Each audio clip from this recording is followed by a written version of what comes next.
ætlum að kíkja hérna á þetta stórskemmtilega dæmi, hönnunarverkefni. Hérna eru að byggja rússíbana og við ætlum sér satt að láta hana rússíbana taka svona U-beygju, sem 180 gráða beygju, og þetta er lárétt hringhreyfing. Lárétt hringhreyfing, 180 gráður, og það sem þú átt að gera er ákveða hversu kröpp þessi beygja á að vera, og markmiðið er hérna að skilja sem mestum pening, sem mestum hagnaði. Og hvernig græðum við pening á þessu? Jú, ef við förum aðeins, þá er hérna einstaklega falleg jafna sem segir hvað við græðum mikið á þessu rússíbana. Þannig að við græðum hérna 24 milljónir á honum pluss eitthvað sem er háð þessu vaffi, og vaffi er velocity, eða hraði. Það er að segja, því hraðara sem þessi rússíbani fer, að því meiri pening græðum við. Ok? Því meiri hraði, því meiri pening fáum við. Ok? Það er gott að blessað. Þannig að þá spyr maður sig, ok, á hverju ekki bara farins, eða hversu hratt getum við eiginlega farið? Það ákvarðast af þessari miðsóknarhröðun, af því að kannski kannistu það að ef þú tekur beygju í rússíbana eða í hringtorgi jafnvel, þá þrýstist líkaminn út og þú finnur fyrir ákveðnu svona miðsóknarhröðun. Og ef þú finnur fyrir mjög lítilli miðsóknarhröðun, að þá ertu að fara annað hvort hægt eða mjög stóra beygju, og það er óspennandi. En ef þú finnur of mikla miðsóknarhröðun, að þá bara er það óþægilegt og þú ælir.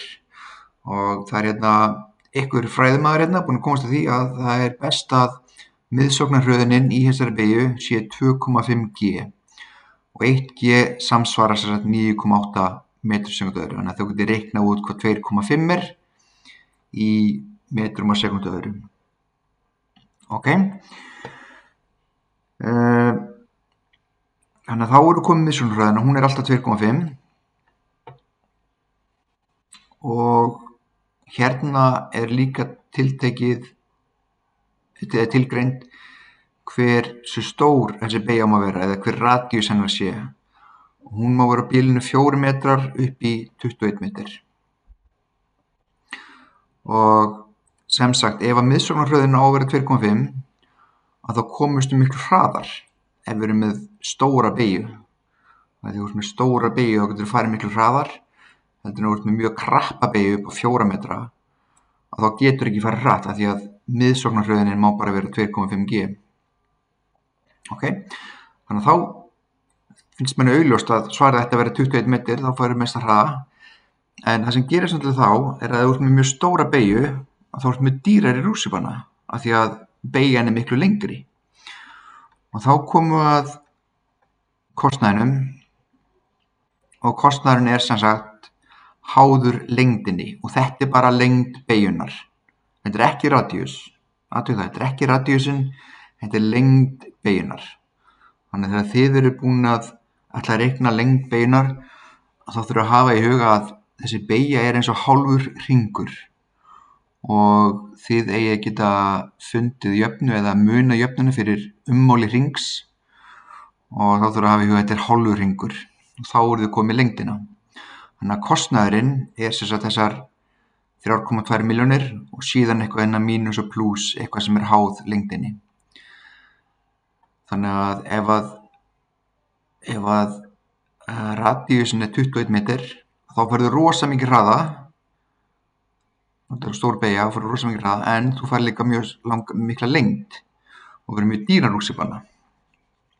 Þannig að spurningin verður, hvar græði ég mest? Hvar er söluhagnaðurinn mun meiri heldur en kostnaðurinn? Ok, og þið eruð eflaust að velta ykkur fyrir í hvernig úrskurð maður reiknar þetta út. Þá grípum maður til besta verkfæris í heiminum, og það er Excel. Því að við ætlum að reikna hérna út öll tilfelli fyrir mögulega stærðir á þessari beygju frá 4 metrum upp í 21 metr, og við ætlum að endurtaka þá útreikninga fyrir hvern einasta tilfelli, og þá er gott að nota Excel í staðinn sem þið reiknaði í höndunum fyrir hvert einasta tilfelli. Þannig að það sem þið myndu gera, þið myndu setja upp hérna skjal, hérna með hröðuna 2,5G og hérna ætla ég að hafa í Excel eða ætla að reikna eitthvað, þá gerir maður sama sem og ég ætla að taka þessi sinnu 9,8 og þá sé ég að 2,5G er 24,5 metrar á sekundu öðrum.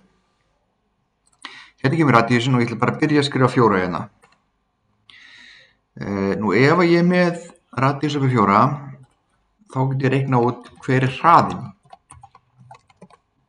í metrum á sekundu og ég get reikna hann út af því að það er einn jafna sem þið hafið í kafla 5 það sem er samband milli hröðunar, radíusar og hraða og þið munið þurfa að nota ferningsrót og til þess að láta Excel taka ferningsrót og þá gerir maður SQRT.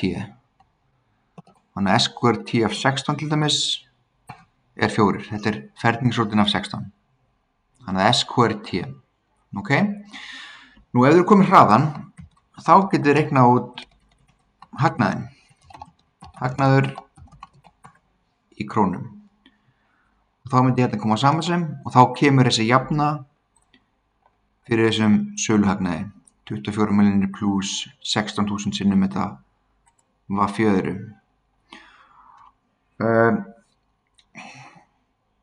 Og það ætla að gera annaveldi, segjum að hérna standi 9 og ég ætla að gera hérna reiknum hagnaðinn. Þá get ég tekið þennan reit og búið til svona hatt. Ég held inni Ctrl Alt og íti á takkan hliðin á æ. Ctrl Alt og íti á takkan hliðin á æ. Og íti á space, þá fæ ég hérna hatt. Ég get gert hérna í önnuveldi. Ég get líka gert bara B5 sinnum B5. Það er að sama á annaveldi. Margfalda bara tvisvar. Ok, hérna get ég fengið hagnaðinn.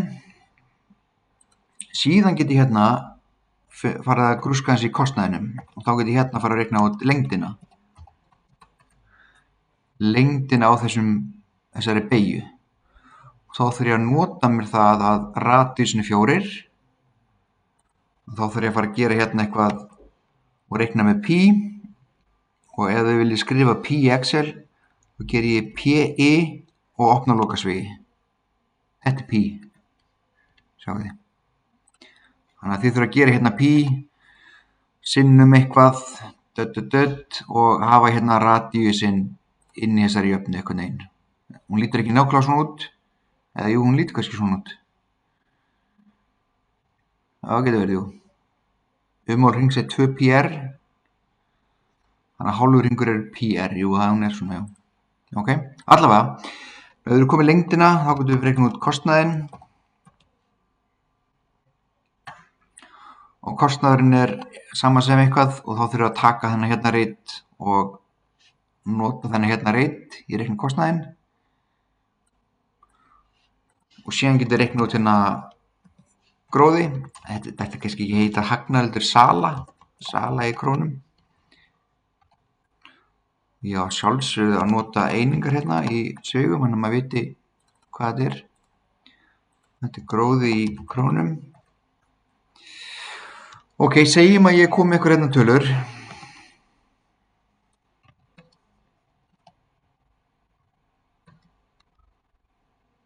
Og ég ætla að reikna út gróðan.